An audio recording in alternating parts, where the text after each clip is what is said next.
All right, we're gonna show you how to use the Hypervolt. Here on the bottom is where you turn it on and off, all right? And then on the back there are 3 settings.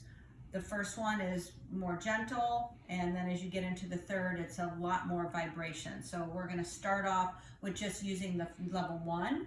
When your patient comes to you in the recovery zone, we're gonna have the Hypervolts in the stretching area. So you wanna ask them how they're doing, how's their body feeling, was there any areas of concern? We're not gonna do a full massage with the Hypervolt. Instead, we wanna just target specific areas before we do the stretching. All right, so for here, we're gonna just go ahead and work the hamstrings and do a little bit on the low back. It's important when you're using the Hypervolt that we're working on muscle. We want to stay off, for example, like the back of the knee or any areas that are bony, all right? So you can use the other hand just to guide and make sure that you're staying onto muscle. So I'm going to turn it on. It starts the vibration.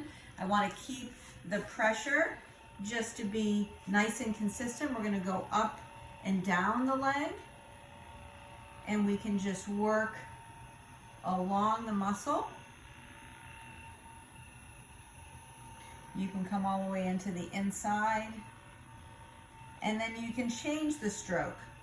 So with compression, with the percussion, if you're just going back and forth, it starts to not feel so great. So adjust the way that you're moving. So you move up and down to start, then you can change your direction and go back and forth. All right, always getting feedback from the patient. How does that feel?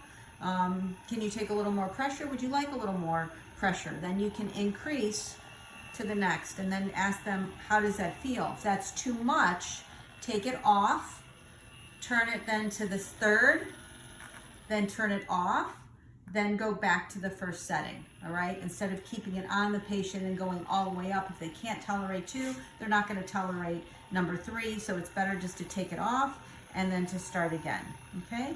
And you can just work all along the muscle. And here, I can move up to the glute. So again, I want to stay off of bone. Sacrum's here. I can just work along the glute.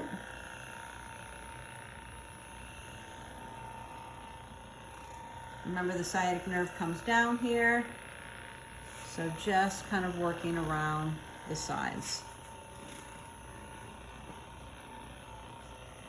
Okay. I can then come into the back. You want to stay off the rib cage. So put your hand and feel where the ribs end. All right. I'm going to just scooch these down a little bit. So you got the pelvis here and the rib cage here. So I want to stay right in this little meaty area here. Stay off of the spine. And I can just work along this little area here. Go up and down, and then I can go straight strokes up. Be careful not to put it like this to the side. Make sure you have full contact. Feels more comfortable to the patient. You can get the top of the glutes here. Again, staying off of the bum.